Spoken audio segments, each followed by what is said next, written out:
Let's do it.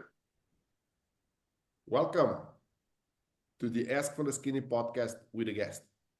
I'm proud to present Chet Schmidt. Chet, please tell us more about yourself. What is your story?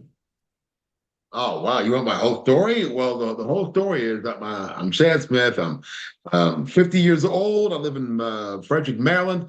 I spent about 25 years in the fitness space. Retired from the fitness space and took what I learned about client acquisition and applied it to what I do now, which is helping small to mid-sized businesses grow and scale using my elite acquisition framework. Ooh, that was fast. Okay, so let's start with your framework of client acquisition. Uh, how can companies in US apply that to their business model? Where do you think Well, that it's a main advantage from what they're already doing now? Well, in my experience, I've talked to a lot of people every day, and what I've found is that about 4 out of 5 small to mid-sized businesses that I work with usually are operating off of no plan whatsoever. So there are a lot of tactics being sold, but there are very few systems being created. So what I've done is I've created a system, again, which I call the Elite Acquisition Framework, and it's made up of 3 simple components: attract, engage, empower. And we work our clients through each one of those phases to make sure that their acquisition system is automated, it's scalable, and it's teachable, so that they can begin to work their way out of the business and not keep working inside the business. Very nice. When you say scalable, does that mean that your clients need to have a product that can be scalable, or is that also applicable, for example, to a coach that has a limited number of hours available every day? Well, everything is scalable. Depends on how far you want it to go and then what kind of foundations you build. Like what I've found, if you think about a pyramid, right? Think about a pyramid. I don't know, does this look like a pyramid to you? Like, is that okay? If you think about a pyramid, there's 3 parts to the acquisition pyramid. There's attract, of course, there's engage, and then there's empower. There's 2 choke points between these 3 segments. So you can attract, and the first choke point is, can you engage? So are you able to deliver a promise that you made when you attracted them? And a lot of businesses get stuck here. This is the most common choke point right there. This is why they can't grow. So they have a revolving door of clients. So they may provide okay service, but it's not world-class service. They may be able to generate leads, but they have a lot of holes in their onboarding. So they lose clients as fast as they get them, or they may not be able to retain them because they haven't engaged them enough. They haven't given them a real reason to stay. They haven't been wowed. So the second choke point is if you're able to acquire and you're able to engage. The second choke point is, how do you create raving fans and get them results over and over again to the point to where they are sending business to you. So this is where referrals come in. This is where introductions happen. So, and a lot of times you can get stuck on that choke point to where they're engaged and they're happy, but you're not excited. So, or you get them to the point to where they feel like they need you. So now you have this huge, now you have this clientele that you have to constantly work with. You're stuck. So you have to have a mechanism to where you can empower them to do more themselves and to send you more business to replace them. Does that make sense? Yes. So even if we have a local bakery, our goal would be to have same clients every day, if I understand correctly. Yeah, and you want them to bring you clients also. So if you have someone who comes to you every day for a month, then they say, "Oh wow, you know what? We have to. I got to introduce you to Chad's Bakery. They have the best some tomato brand in town. Now they're bringing you clients, right? So now you have now you've earned what people like to talk about. Now you've earned their trust. You've earned new fans, and you've earned what people always say that they have is what is it called? What do you call it? Word of mouth. So word of mouth marketing, there's no such thing. There's no such thing. If you're trying to grow, if you're at the beginning stage of your business, word of mouth is not tactic. Word of mouth is what you earn after you've established credibility, trust, and you've created a loyal following. That's when you've earned word of mouth. But it takes money to get there. So you have to have marketing, you have to have advertising until you get to the point to where you have earned word of mouth referrals and new clients. Make sense? Yes, if I understand correctly. So we need marketing budget just until we have enough referrals, so enough clients that were really happy with our product or service. And then everything starts going on in its own direction and with its own inertia. Is that correct? Yeah, that's facts. Now you always need a marketing budget because you always need to be marketing. Always. ABM, always be marketing, but you don't need to spend as much on the back end. So when you're new, that's when paid marketing is most important because you need to generate traffic now, right? So you can't wait until you get a reputation to start spending money. You get no, that's backwards. And it's the reason why most businesses will shut down because of three things. I call it the three M's: money, marketing, and manpower. So money, marketing, and manpower. If you're missing these three things, you're going to fail. So you have to have a marketing budget, and I always recommend about 15 to 20% of your revenue should go to your marketing when you're new, when you're in the startup phase. Now, after your first year, once you survive the first year and you've made some good moves, you can begin to reduce your marketing to the point to where like a maintenance marketing budget is like 10% of your revenue should be dedicated towards marketing. But in the beginning, you got to spend more on the front end because you got to get traction quick. So I'll never tell you to stop marketing. Like never stop marketing, but don't ever rest on referrals. Like referrals are bonus on top of what you're already doing, if that makes sense. So your paid efforts should always be there at some level. It may not be here, but once you get to the point where you do have referrals and they are consistent, you can reduce your marketing budget, but don't ever eliminate marketing. So how much, so what's your estimate? And we can go talk about most common industries. What's a good marketing budget in the US for a small size company? About 15 to 20% of your revenue to be dedicated towards marketing.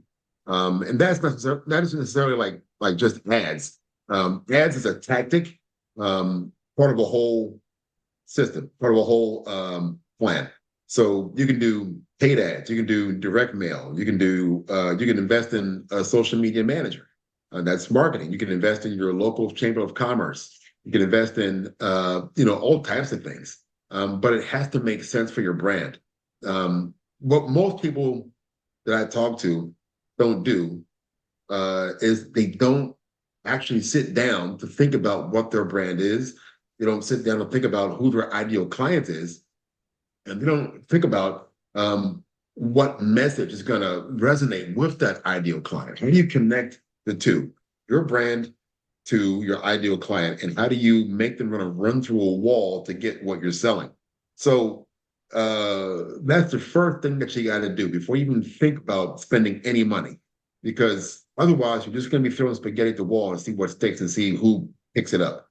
That's not ideal. So get to know intimately who your ideal client is. Get to know yourself intimately. What is your brand? How do you speak? What words do you use that your client will hear? Does your offer suck? Like social media I'll tell you this. Social media, people like to depend on organic social media an awful lot, and they don't get results from it. Then they say marketing doesn't work. You're using it wrong. When we're talking about client attraction, social media is your best testing ground to see if your offer sucks. So if you put an offer out there to your ideal clients and nobody bites, the offer probably sucks. So you need to refine it. You need to find what your ideal client will run through a wall to get.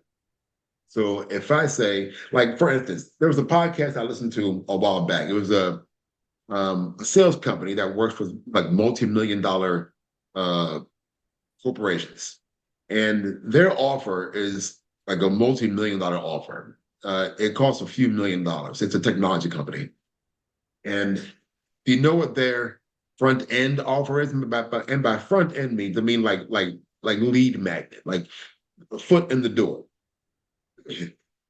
They work with companies that have multi-million dollar marketing budgets, and their initial offer is like $100. So it's $100, and it's like four services in one service. It's a simple thing that that provides instant value and it creates trust. So it's $100, but the potential is millions of dollars in revenue. So they're not directly asking for $1,000,000; they're asking for $100, and they test that out, and you know it works. So now that's their front offer to get to the main offer. So you got to figure out, what your offer is, and then what can you do to get them to take a look at your.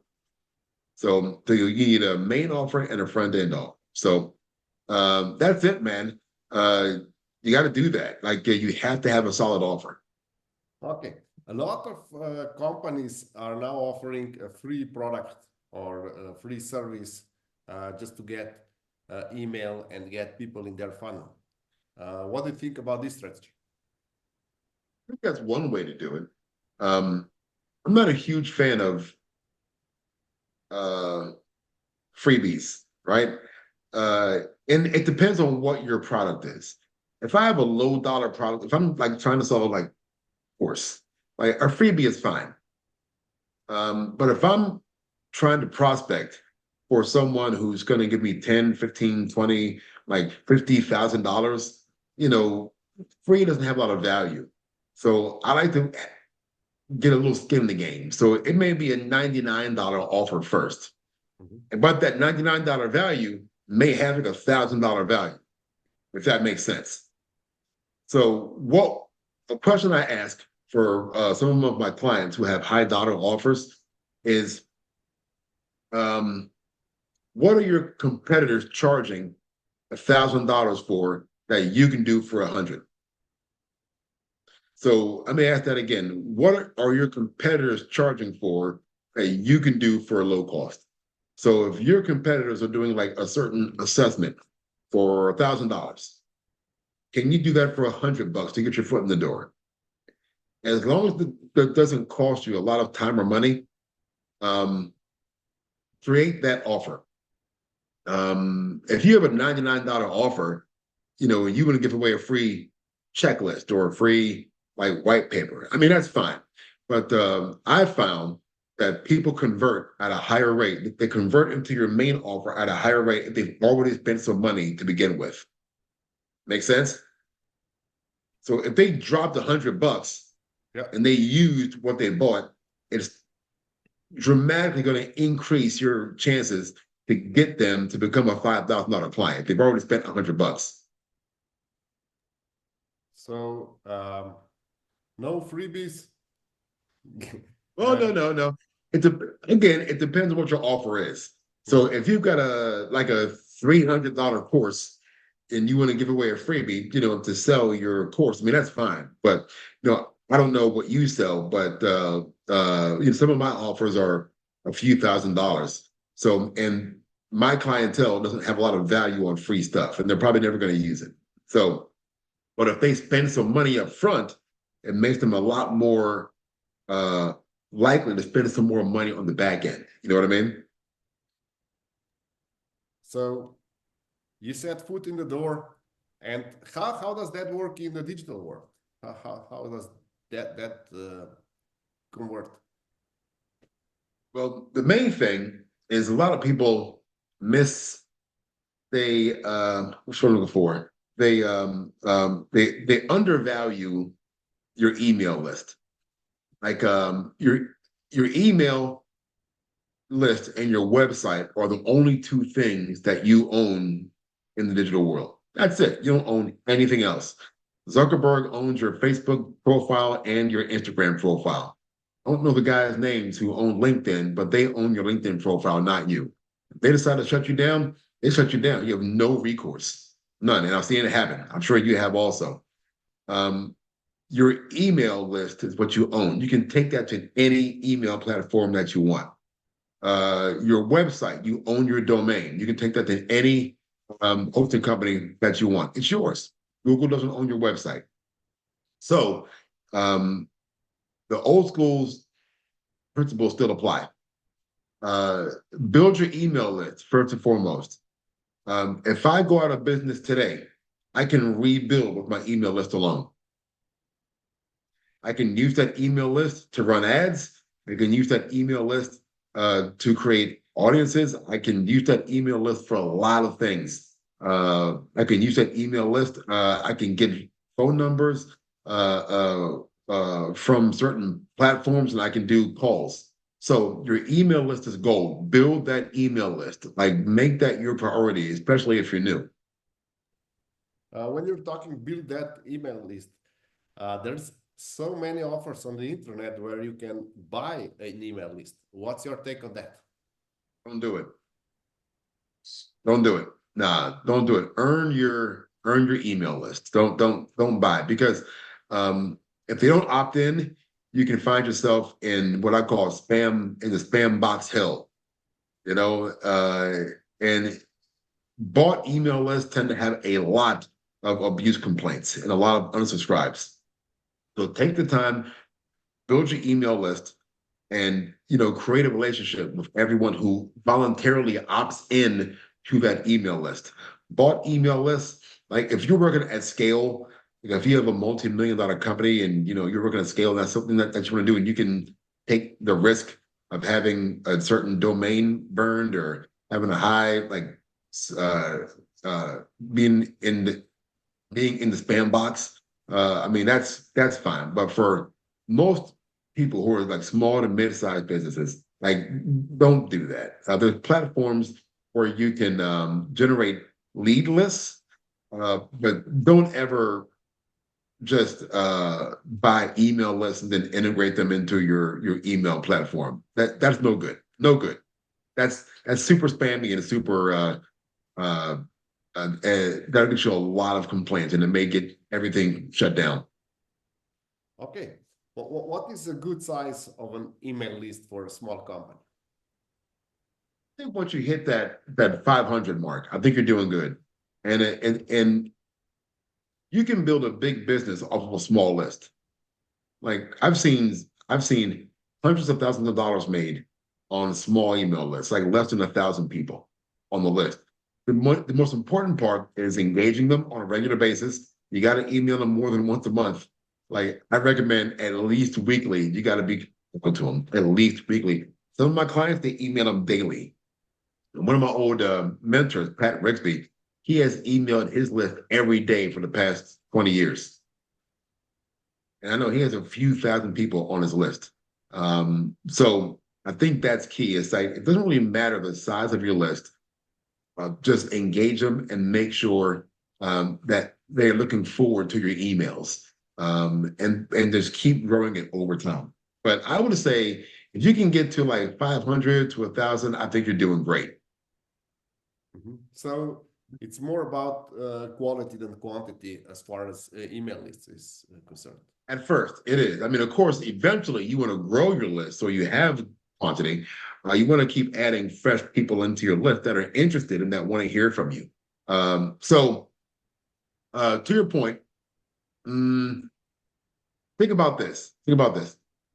If I gave you an opportunity to teach what you do in front of a room full of 100 people every week. You would love that, right? Yep. Yeah, think about that. So if you have, say, like 500 people on your list and 100 people, that's 20%. That's a good goal, is a 20% open rate. And you have 100 people reading your messages every single week. Like that's you doing a presentation in front of 100 people every week. Mhm. Like that's an amazing opportunity, right? But people look at the list. Ah, man, I only have 100 people reading my emails. That's 100 people reading your emails every week. Like that's good, especially if it's the same people every week. Like that means you have 100 engaged people looking forward to what you have to say every week. So again, to your point, quality over quantity, but then you do want to get that quantity over time. Okay, another really important topic I want to discuss with you is how long does it take for small business um, to get first results of the marketing agents? If they engage you, how soon should they expect first results? It depends on what we're doing. I always say give everything about 6 months. So whether it's SEO, whether it's an ad campaign, whether it's like a Google Ads campaign, whatever it is, I always say give it 6 months. I'm not one of those guys who says 30 days to 30 grand, right? If you're, if you're running 100% cold traffic, and that means if you just running ads to a brand new audience. It takes time. And that's why we break it up into phases. So again, 3 phases again are, remember what they are? Let me Yes, quiz you. What's attract, if engage, and onboard. that's what I'm talking about? Empower, attract, engage, empower. That applies to ad campaigns also.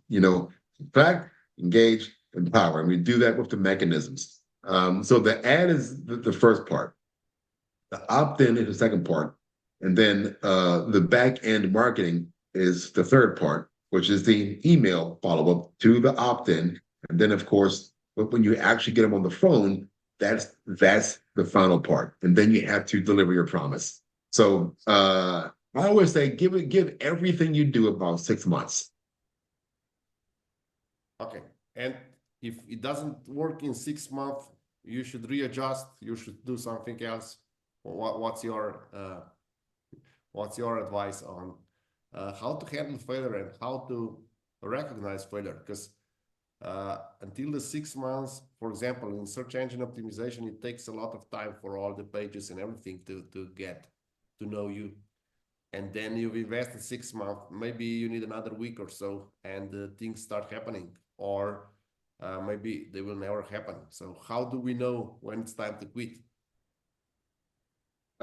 Like I don't think you ever quit. I think you readjust. So if you're familiar with the scientific method, the first thing is always you form a hypothesis, right? So you figure out, this is what I believe the problem is, and then you think about possible solutions, and then you test, and then you look at the results, then you evaluate the results, and then you examine what needs tweaked, what dial needs turned, right? What needs turned up, what needs turned down, what needs added, what needs taken away. So you adjust as you go. That's why it's important that you understand the metrics. So you look at certain metrics for SEO, you look at certain metrics for ad campaigns, you look at certain metrics for social media campaigns, and then you continually adjust over time. So if you just let it sit for 6 months, and then if you don't look at it for 6 months, oh wow, that didn't work. Oh, I wonder why. Now, well, you have no idea why. So that's why it's important that you look at things like every couple of days. Like you never let an ad campaign run unmonitored for weeks at a time. You have to look at things. You have to read the numbers, like read the tea leaves. So, am I getting reach? Why not? If I'm getting reach, what am I impressions like? Like who's seeing it? What are my clicks like? Am I getting clicks? That's why baselines are important. So before we run a campaign, we set baselines for everything of what we expect to happen. And if it's not, we examine why. Like we look at it frequently, like every couple of days, we're looking at the numbers, and then we make the adjustments on the fly. So then at the end of a benchmark period, it may be 2 weeks. Okay, let's have a talk with the client. Let's talk about the numbers and let's talk about what we've done and then what we plan to do. And then, let's get their input. Let me move forward. Okay. So examine, analyze, and then make changes if necessary. Okay. Before we conclude this podcast, I would like to ask you for another insight that you can share with our listeners and viewers, ones that they cannot find on YouTube. Can you share an insight like that? You said, sure, what? An insight, a trick where they would improve their marketing results. Not really a trick. It's a state of mind. State of mind that I got from my years in the fitness business was that no matter what, like you never quit. Um, adapt, like change, but don't quit.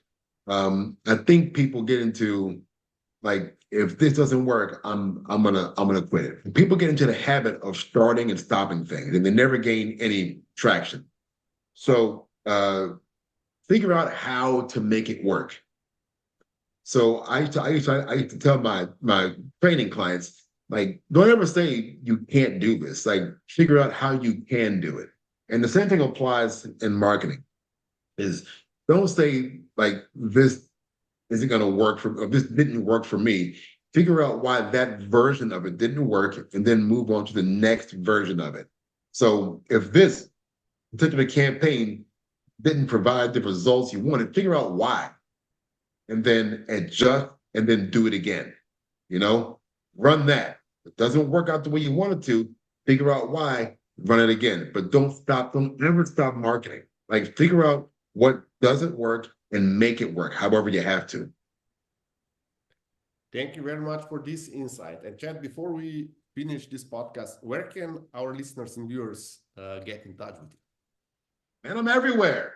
I'm on Facebook, Instagram, LinkedIn, but the website is www.fivelionsmarketing.com. There's no numbers in that. It's all letters. Spell the whole word out. www.fivelionsmarketing.com, or you can email me at info@fivelionsmarketing.com. Hell, give me a call, 240-217-2891. And if anybody send me an email to info@fivelionsmarketing.com and you mention this podcast, I will send you my free ultimate client acquisition checklist, totally free, just for tuning in today. Thank you very much. Thank you, Chad, for all these insights, and thank you for being my guest. Hey, thank you for having me. I appreciate you, and I hope to talk to you again soon.